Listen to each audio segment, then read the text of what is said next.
What's going on, everybody, and welcome to the other side of the Firewall podcast, where we talk about the latest and greatest in cybersecurity news, as well as we highlight those movers and shakers and glass ceiling breakers, those people of color who made it to the other side of the proverbial firewall. My name is Ryan Williams, and as always, I'm joined by Shannon Times. What's up? What's up? And LeVon Maynard. Hey, welcome to the show. What is going on? So welcome back to the show. Remember, Monday and Tuesday are topics, Wednesdays are discussion, and then Fridays we talk about everything else non-cyber related. So without further ado, I give it to Shannon. All right, everybody. This article actually comes from darkreading.com. And actually it says it was written by Dark Reading staff. So it's not attributed to one person, but the title of this one is Hackers Paralyze 911 Operations in Suffolk County, New York. And so what ended up happening was there was actually a ransomware attack on the 911 system. And that actually wasn't the only system that was affected. There was actually some real estate systems as well that were dealt this blow in the area in Suffolk County, New York, right? So because of this, they were actually, their 911 services were reduced to pen and paper, right? And then making phone calls to dispatch officers. So like with everything in this world today, right? It's all automated, right? But when you have this ransomware attack, to where you can't get to your services, this is kind of what you're reduced to, right? So it crippled them to the point where they actually had to, now Suffolk County had to reach out to the NYPD to ask them for help in handling calls that were coming in, right?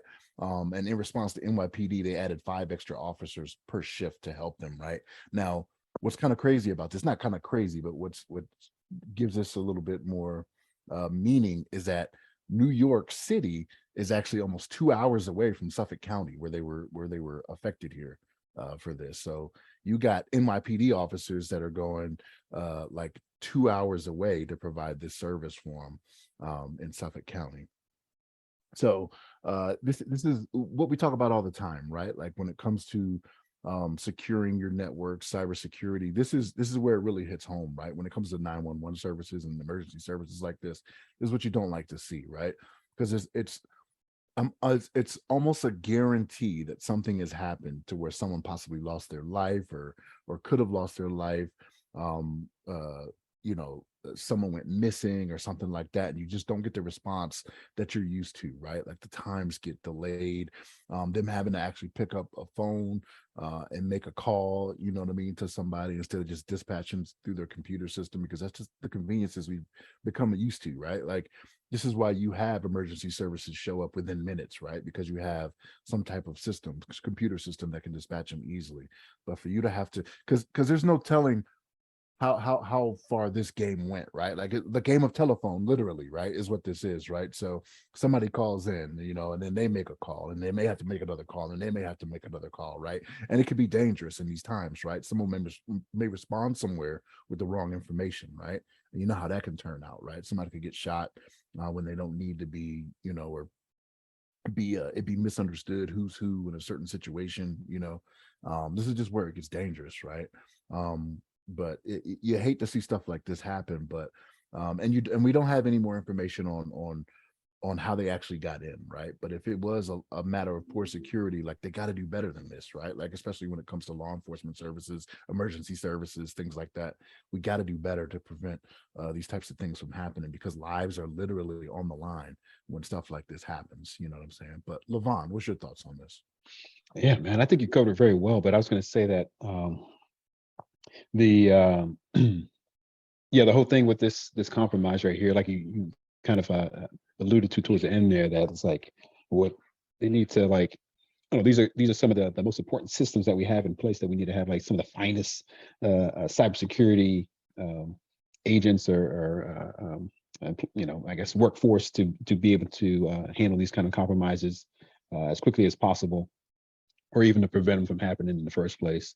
I know there's no like 100% like guarantee of like never being hacked ever, but we need to do, law enforcement, hospitals, other government agencies, fire department, all this kind of stuff needs to have like some of the most secure, networks available. So it's like it's kind of a shame, shame to see that this happened here. And hopefully that nobody was really affected in a bad way. And I say that because I was thinking, as you're describing, like obviously there's a lot of bad things that could have happened. I say one positive thing, maybe somebody's like getting pulled over for speeding, and then the officer is like, "Man, let me look up your plates," and they're like, "Oh man, my system's down. Oh well, I guess I got to give you a warning. Go on and go about your business, sir or ma'am." No, man, because then they keep breaking the law. Then they keep breaking the law. They're like, "Oh, I can keep getting away with it." They don't learn. They don't learn. Right. You got to get them tickets. Get them tickets. Gotta get that quota. No. But I was just thinking that might have been the one good thing, maybe for some poor man and woman out there that got pulled over right as the system went down, and they're like, "Dang, I was going like 100 and a 50." I don't know. And you happy they got away? Come on, LeVon. Yeah, you gotta get out the car. You gotta put them Right. straight You're to under jail. arrest. Right. That's right. That's straight to jail speed right there. But Straight maybe not maybe that extreme, but maybe like a 70 and a 55 or something. But yeah, this is very interesting. I mean, I forgot. I'm trying to think of the other point I was going to make on this one, but it's something that, like, we got to make sure that these systems are secure. Whole thing with having to write things down on paper, or like using, like everything, like you were saying, Shannon, is kind of becoming more computer based. We don't have a lot of things that we're kind of relying on pieces of paper and handwriting notes and things like that, or sending mail. We can send emails at a much quicker pace and get information exchanged pretty fast. But I was going to comment that, like, this ransomware has been going on for a while now, and I know we talked about it on several other podcasts, but we know about the was it the meat packing or the meat plant in Brazil, and then we had some oil stuff here in the States, and we had some hospital stuff that happened before that, and some water treatment plants. It's like there's no I don't know, there's no place that these hackers won't try to attack if they think they can get some money out of it. So it's a shame that these hackers are still prevalent and making their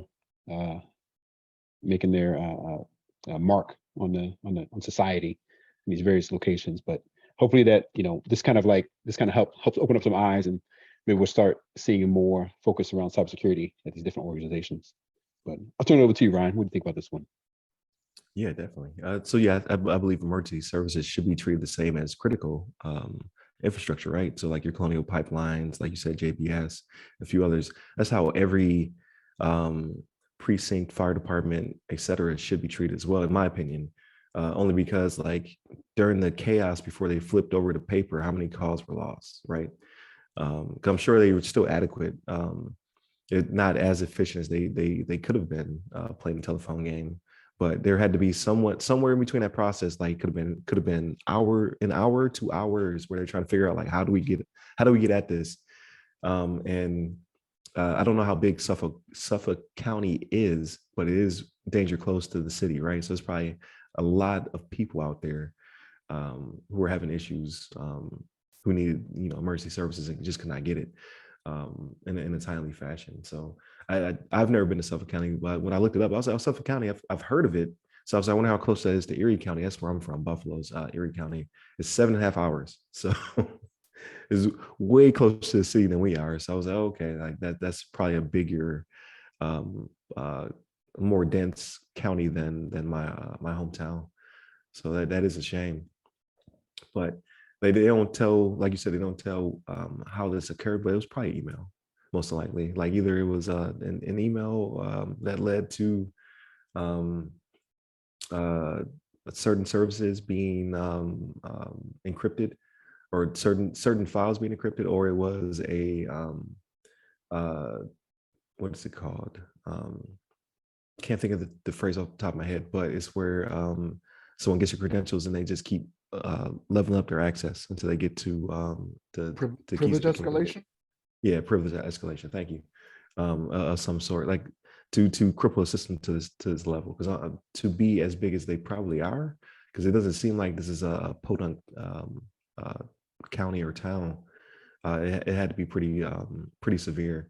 And then how are the people punished when they finally figure out who did it? Like, are they going to be treated at the federal level, or like what's going to happen to them? because they could have impacted lives, like you guys said. Like someone could have died or someone could have been injured because of the emergency services being impacted to the level they were. So I'm sure it'll come back around. I'm sure we'll get more information about it, because this article was like legitimately like only a couple paragraphs. So I'm sure there'll be more to come of it, and then we'll definitely circle back around. So pretty interesting. I chose this one over the GTA situation because that's ever evolving, right? And like that one would have been fun to talk about, but this one is kind of like, okay, this is, impact people's lives. Not to say Grand Theft Auto is not important. It's one of my favorite games of all time, but I let that one, come full circle before we touch it. But this one was an emerging topic I definitely wanted to cover. So I appreciate you guys talking about it. With that being said, please continue to tune in. Monday, Tuesday are topics. Wednesday's topic, we're going to talk about a survey that was conducted. It's pretty interesting. At least I think it is. And then Friday, everything else. So we've watched plenty of movies and played games and all that good stuff. So we have plenty to talk about. So definitely hit up all the websites. They all go by our name. Hit me up personally. I'm at RyRy Security Guy. That's RYRY Security Guy. LinkedIn, Clubhouse, and Twitter. And you, LeVon? Yes, sir. You can hit me up on the Twitters at LeVon Maynard. There it is. Stay safe. Stay secure. Take care.